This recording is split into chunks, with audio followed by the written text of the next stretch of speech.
اور chairman Pakistan Peoples party وزیر خارجہ اسلامی جمہوریہ پاکستان جناب بلاول بھٹو زرداری صاحب کا بھی شکر گزار ہوں، جنہوں نے ہماری اس سلسلے میں مدد کی۔ اور ہمارے قائرہ صاحب کا بھی کر دیں۔ جناب قمر زمان قائرہ صاحب جو ہمارے انچارج منسٹر ہیں، انہوں نے بھی بڑی محنت کی ہے، اور انہوں نے یہ فنڈز باغزار کرانے میں بڑا کردار ادا کیا۔ تھینک یو فار کریکٹنگ میں، بعض چیزیں بھول جاتی ہیں۔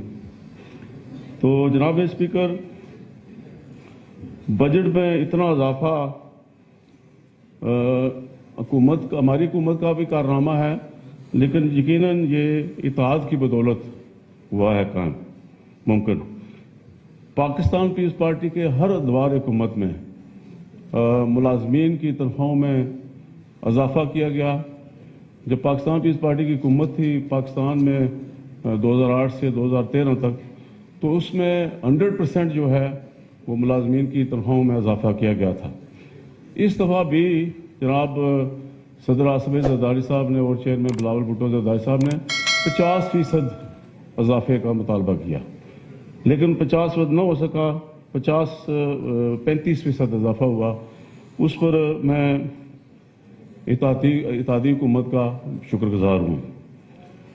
پھر تنخواہوں اور پینشن میں بھی مناسب اضافہ کیا گیا۔ جناب اسپیکر، ترقیاتی مد میں آزاد کشمیر میں یہ سمجھتا ہوں کہ تاریخ کا سب سے بڑا بجٹ ہے یہ، اور کل یقیناً ریاست کی تاریخ میں ایک بڑی کابینہ بھی بننے جا رہی ہے۔ آئی ول وش دیم آل دا بیسٹ۔ جناب اسپیکر، سانحہ یونان کے حوالے سے میں سمجھتا ہوں کہ یہ بہت بڑا سانحہ ہوا ہے، اور رزق کی تلاش میں، بہتر مستقبل کی تلاش میں ہمارے نوجوان جو ہے وہ روزگار کی تلاش میں جاتے ہیں، اور پھر سمندروں کی لہروں کی نظر ہو جاتے ہیں۔ میں خود کھوریٹا گیا ہوں، اور کوئی تقریباً 30 گھرانے ہیں جہاں مجھے جانے کا موقع ملا۔ میرے سے ایک دن پہلے سابق وزیر اعظم راجہ فاروق حیدر صاحب بھی گئے ہیں۔ تو جو کرب اور تکلیف ہم نے وہاں دیکھی ہے جناب اسپیکر، میں وزیر اعظم صاحب سے قائد وہاں سے یہ گزارش کروں گا کہ ایک تو جو قیمتی جانیں گئی ہیں ان کا تو کوئی ہم ازالہ نہیں کر سکتے، اللہ تعالیٰ ان کو جوار رحمت میں، وہ شہداء ہیں، ان کو جوار رحمت میں جگہ دے، لیکن لواحقین کی اشک شوئی اور مدد کے لیے ہم بہت کچھ کر سکتے ہیں۔ اور میری یہ گزارش ہوگی کہ ایک تو ون ٹائم جو امداد ہے ان کو دی جائے، چونکہ میں نے جب وہاں پوچھا تو کوئی 20 سے 30-35 لاکھ روپے تک یہ جو ہیومن اسمگلر تھے، ایجنٹ، انہوں نے ایک گھرانے سے لیے۔ اور ایک دو جگہوں پہ جب ہم گئے تو خواتین جو بیوائیں ہیں وہ روئی، اور چھوٹے چھوٹے بچے ہم نے ان کے دیکھے، تو انہوں نے کہا جی کہ ہم نے اپنے زیورات بیچے ہیں، ہم نے اپنے مکان جو ہے وہ گروی رکھے ہیں، اور اب ان چھوٹے بچوں کا کیا ہوگا۔ تو میری یہ گزارش ہوگی کہ ایک تو ون ٹائم گرانٹ کم از کم 30 لاکھ روپیہ ہر فیملی کو دی جائے، اور پھر ان بچوں کے لیے جو یتیم بچے ہیں ان کے کفالت کے لیے ایک فنڈ جو ہے وہ قائم کیا جانا ضروری ہے۔ جناب اسپیکر، اور اس عمل کو روکنے کے لیے یہ جو اللیگل طریقے سے ہمارے لوگ جا رہے ہیں، یقیناً مجبور ہوتے ہیں اور بہتر مستقبل کی تلاش میں جاتے ہیں۔ میں صاحبزادہ احمد رضا صاحب کا اور سردار حسن ابراہیم صاحب کی تقریر کرتے ہوئے یہ کہوں گا کہ ووکیشنل ٹریننگ انسٹیٹیوٹ جو ہیں وہ بنائے جائیں۔ میں چونکہ مجھے باہر جانے کا بہت موقع ملتا ہے، اور اس وقت پوری دنیا میں جو ہے وہ لوگوں کی روزگار کے لیے بڑے موقع فراہم میرے موجود ہیں۔ میں برطانیہ کی بات بتاتا ہوں، میں یورپ کی بات بتاتا ہوں۔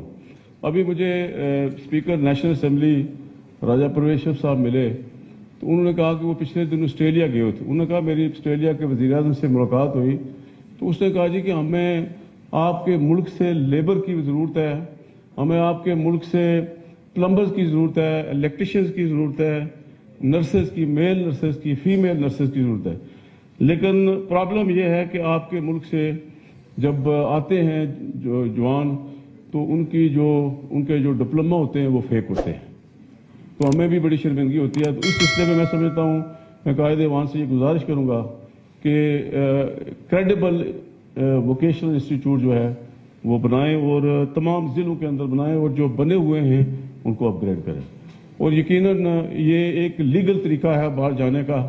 اور وہاں میں چونکہ فوڈ بزنس سے رہا ہوں منسلک، ایک کک جو ہے وہ اس وقت ایک مہینے کا 50 لاکھ روپے تنخواہ لے رہا ہے اچھے ریسٹورنٹس میں.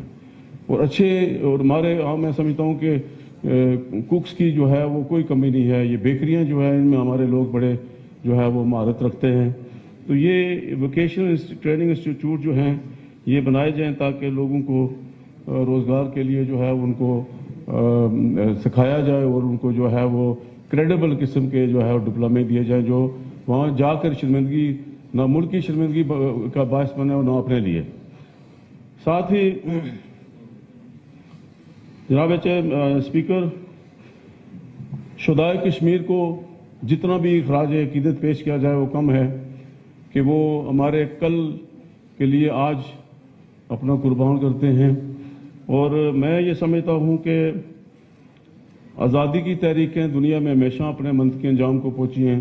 میرا ایمان ہے کہ کشمیری بھی اپنا حق آزادی حاصل کر کے رہیں گے. اور میں سلام پیش کرتا ہوں ان بزرگوں کو، ان ماؤں کو، ان بچوں کو، ان نوجوانوں کو جو بھارت کی 9 لاکھ فوج کا پتھروں کے ساتھ مقابلہ کرتے ہیں اور پھر شہادت کے بعد ان کے ورثاء جو ہے وہ پاکستان کے قومی پرچم میں ان کی تدفین کرتے ہیں. یہ ہے وہ لازوال محبت جو مملکت خدا داد پاکستان کے ساتھ ہے کشمیریوں کی.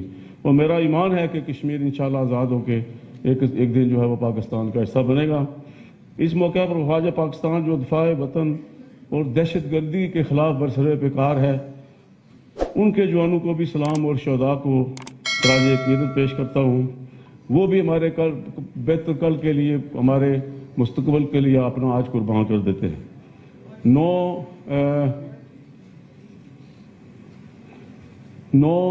مئی کو جو پاکستان کے اندر واقعات ہوئے اس کی جتنی بھی مذمت کی جائے وہ کم ہے، اس لیے کہ پاکستان ہے تو ہم ہیں.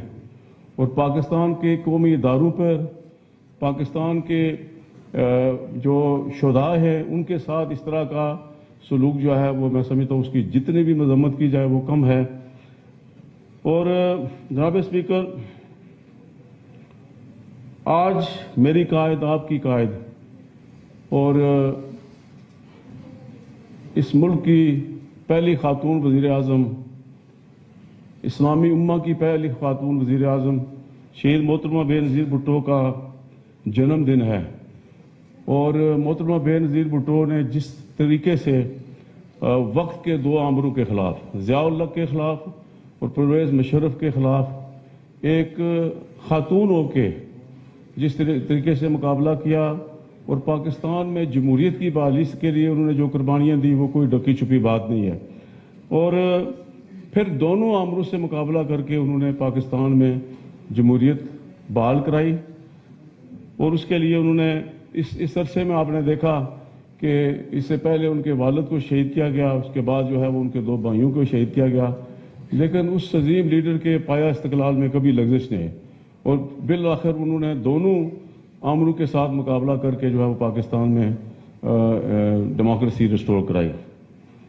جناب اسپیکر، ان کو جتنا بھی خراج عقیدت پیش کیا جائے وہ کم ہے. اور مجھے امید ہے کہ جس طریقے سے ان کے لخت جگر وزیر خارجہ پاکستان جناب بلاول بھٹو زرداری صاحب ایس سی او کی کانفرنس میں باوجود اس کے کہ ان کے سر کی قیمت جو ہے وہ 80 کروڑ روپیہ آر ایس ایس نے اور دوسری جو دہشت گرد تنظیمیں ہیں انہوں نے لگائی اور ان کو بہت سارے لوگوں نے منع کیا کہ آپ نہ جائیں، تو انہوں نے کہا نہیں میں وہاں جاؤں گا اور وہاں میں کشمیر کی بات کروں گا، پاکستان کی بات کروں گا اور ہندوستان جو ایک ٹیررسٹ ملک ہے اس کے خلاف بھی وہاں بات کروں گا.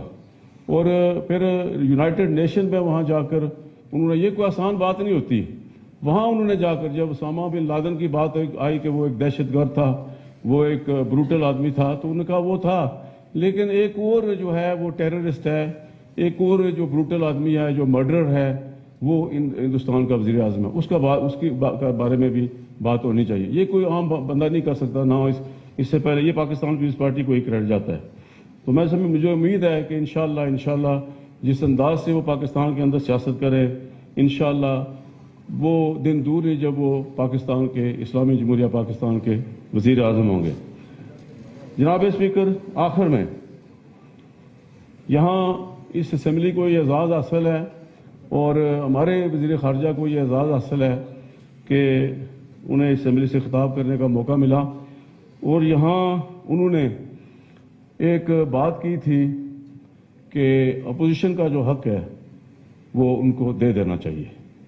وہ میرے بھی لیڈر ہیں، آپ کے بھی لیڈر ہیں، میرا خیال ہے کہ ان کا یہ قانونی اور اخلاقی اور ہر حوالے سے ان کا یہ حق ہے، اور یہ حق ان کو دے دینا چاہیے۔ اور خواجہ فاروق جو اپوزیشن کے متفقہ امیدوار ہیں، ان کا نوٹیفیکیشن ہو جانا چاہیے۔ آخر میں ایک مرتبہ پھر میں قائد ایوان کو اور کرنل صاحب کو ایک مثبت، متوازن اور اچھا بجٹ پیش کرنے پر دل کی گہرائیوں سے مبارکباد پیش کرتا ہوں۔ وآخر دعوانا الحمدللہ۔